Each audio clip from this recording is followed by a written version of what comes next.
Alors l'aéroport du Bourget est un aéroport urbain, enserré dans un tissu qui a grandi avec le nord francilien.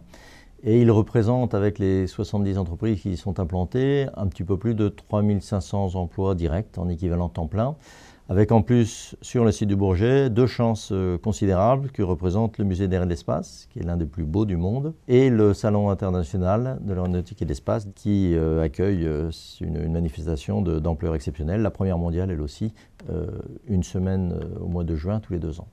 Le Bourget est dédié complètement à l'aviation d'affaires, ce qui n'est pas le cas de beaucoup d'aéroports en Europe. Les plus proches concurrents, qui s'appellent Genève, Luton ou Nice, ont une mixité de trafic entre les lignes aériennes commerciales et l'aviation d'affaires. Au Bourget, on a donc les avantages de l'aviation d'affaires sans les inconvénients de l'isolement.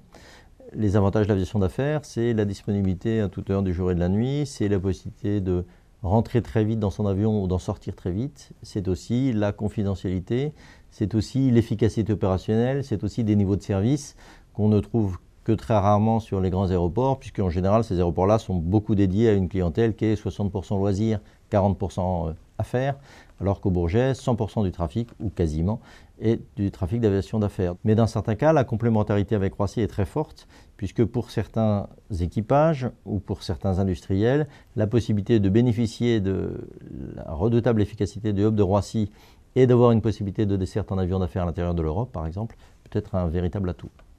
Donc de ce fait-là, l'aviation d'affaires elle a un rôle économique à jouer important dans une métropole comme Paris.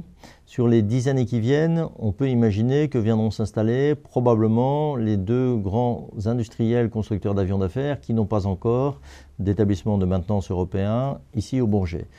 Ces deux grands s'appellent Bombardier et Gulfstream.